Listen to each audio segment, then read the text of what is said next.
Hello, everyone. Welcome to the Blackshirt Breakdown. My name is Steve Marik. I'm a staff writer inside Nebraska, and he is Jay Foreman, our NFL veteran and former Nebraska Blackshirt himself.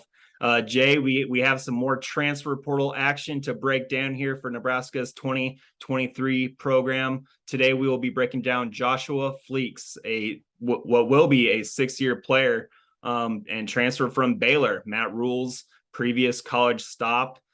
Just before we get into a little bit of the breakdown, let's talk a little bit about Joshua Fleeks. He's a 5'11", 192-pound slot receiver who also was kind of versatile at Baylor. He played a little bit of a slot receiver, outside receiver, and some running back in the backfield. He played in 45 career games. Had some injury issues in 2021 that kind of derailed his season there and kind of crept into the 2022 season where he only played in 3 games. So it's been a while since he's been productive, but still a talent that I think Matt Rule and Marcus Satterfield are going to enjoy having. So Jay, when you found out that Joshua Fleeks was going to be added to the transfer edition list with Nebraska, what were your initial thoughts? My initial thoughts, and I don't like to do it, is try to do a comparison just because of his body type. I thought kind of like a Randall Cobb, even Wandale Robinson a little bit, even though I think he's bigger. I think when he came into college, he was about 185, 190. I think he's right at about 200. Played multiple positions, so it gives you some flexibility, to play on the outside, inside, a little bit of kind of wide receiver, running back, jet sweeps and stuff like that. So, one thing I will say, I think Coach Rule and staff, whether it's, Coach Rule himself, along with Satterfield and their recruiting department and, team building department, is going out and getting guys that fit their script per se, per position group. And it's a wide variety of different body types. But one you can see is, speed, explosiveness, and playmaking ability. A lot of times when you're getting guys out of the transfer portal, you're going to get guys that have, had maybe a little bit of the injury bug, looking for a new start. I think Matt Rule, obviously with the Baylor connection, has some intel. Obviously, not only that, but potentially, a former high school teammate on the coaching staff. So they know this guy inside and out, know what he's made of, and it's a tremendous opportunity for him to come up here, kind of like Trey Palmer, and one and done, but to have a productive year. Yeah, and that former high school teammate, he'll be Garrett McGuire.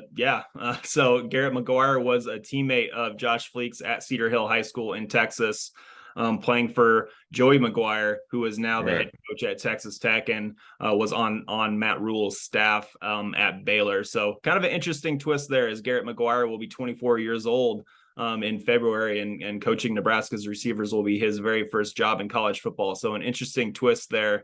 Kind of age-wise, with Joshua Fleeks being coached by his former teammate with Garrett McGuire. But again, let's get into the film. First of all, just some basic stats from Joshua Fleeks during his time at Baylor. As a true freshman in 2018, he caught 14 passes for 126 yards and a touchdown. His second year in 2019 was probably his best one. He caught 25 passes for a little under 300 yards and a touchdown. Again, some rushing statistics sprinkled in there that we don't really need to get into, but let's pull up the film here of Joshua Fleeks. And what I wanted to kind of detail here for the watchers at home is, so we have 4 plays here.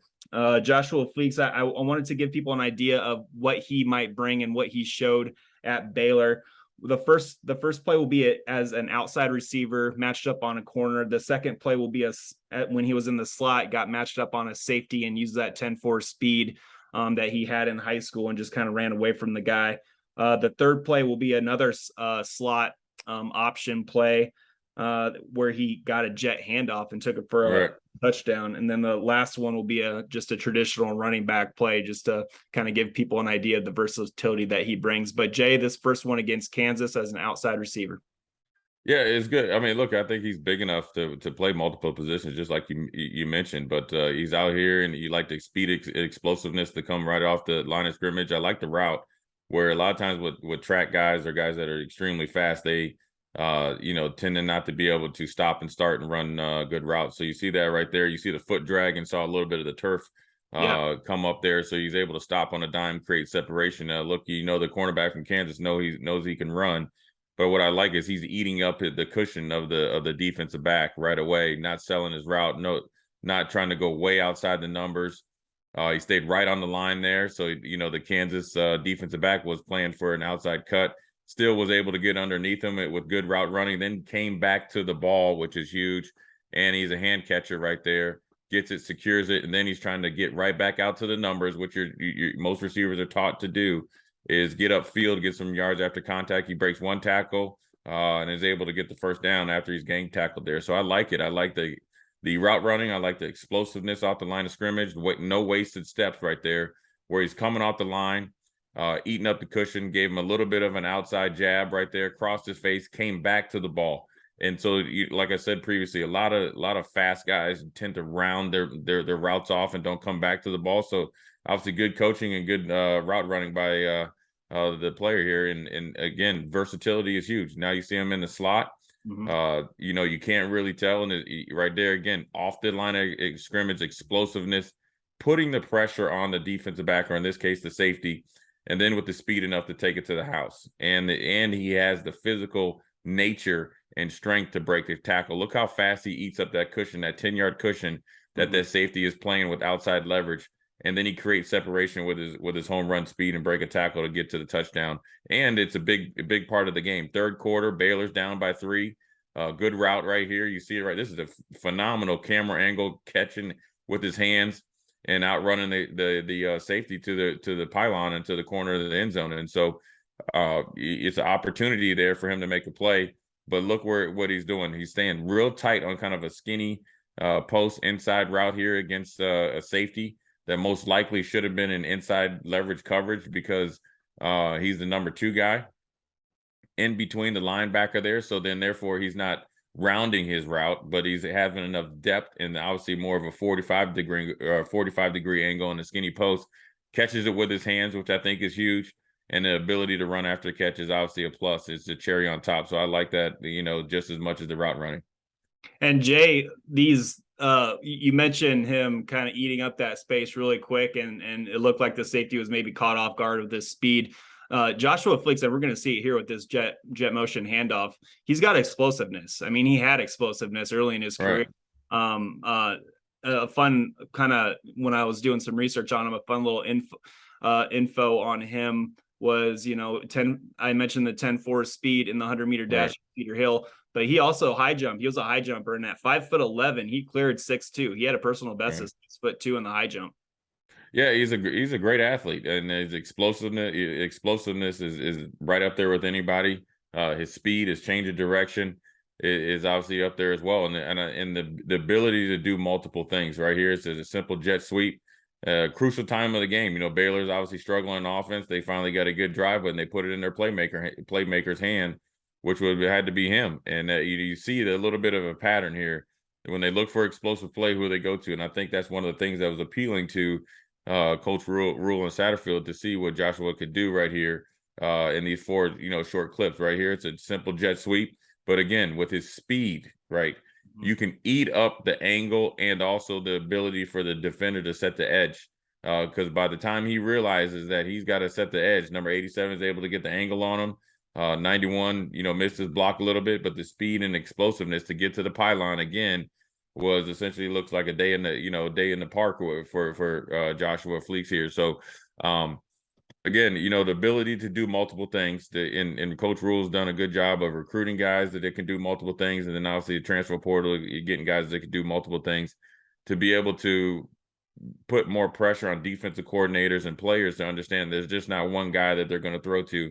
Multiple guys can do multiple things. So it gives you some flexibility from the units that you have out there, as far as, 10, 11 personnel. Even though you might have 11 personnel, you can throw Joshua in the backfield and then play some running back, as you see right here. And so he's a strong kid. He's not a wiry, skinny type of lengthy, type of 5'11", 195. He has the ability to run the football. And so this gives you flexibility. You see it right here. He's in the backfield. He's running off tackle. Obviously, you want to get him off tackle, but what I like is his ability to stick his foot in the ground, get upfield, and do it again on the run. If you see it right here, This is just not a track guy here, right? You look him right here, you're not going to run him up the middle, so you're going to get him out on edges. And so now he has to read the blocks, right? He's got to read the pulling, where is that with the defensive end and the puller, but then also the lead back here, where he goes to where he takes the defender, right? Takes him out, sticks his foot in the ground, gets upfield again, right on the numbers. So when you look at him, and then he does it again to put the secondary defender on his heels so he can get the first down. And so it's about a 12-yard gain on a run that most likely would generally only get you 4 or 5 yards, but his speed and the explosiveness and the ability to read blocks. And so this helps you when you think about running wide receiver screens, maybe in the punt return game, maybe in the crossing route game. When you see the South Carolina offense that was rolling towards the end of the season, those are the type of routes that you might envision him doing based on his skill set in these 4 short plays. And so you like it. He reads the block, sticks his foot in the ground, gets up, outruns 96, sticks his foot in the ground right there. And then he decides, look, when I got to get a first down, he's not looking for the sideline, right? So you like the physical nature that he's running. And the extra cherry on top is a lot of times receivers don't know how to protect the football. Look at him in the contact, 2 hands on the ball, securing the ball right as contact comes. So everything right here. Now, granted, it's a highlight tape or just a quick look into what he's doing, but you like his ability to do multiple things and do them effectively within an offense and bring a physical nature. So when you think about maybe running the ball, rushing yards, and it might have to come from a multitude of people, he could be a guy that could pay dividends. Is he going to be a 20 carry guy? Obviously not. Is he going to be Wan'Dale Robinson when Frost and those guys tried to get him to play running back? Definitely not. But he's a guy that could get possibly 3 or 4 carries a game and put pressure on the defense on the edges, which will open up the inside run game, inside trap game, inside counter game that Matt Rule has done before, inside outside zone as well with Marcus Satterfield, down South Carolina. So I like to get I think Matt Rule has a plan. He's getting guys that fit into his scheme of things, and it'll be interesting to see when it all starts to shake out and where guys fit in and who wins what spots and where guys can eventually see production in this offense.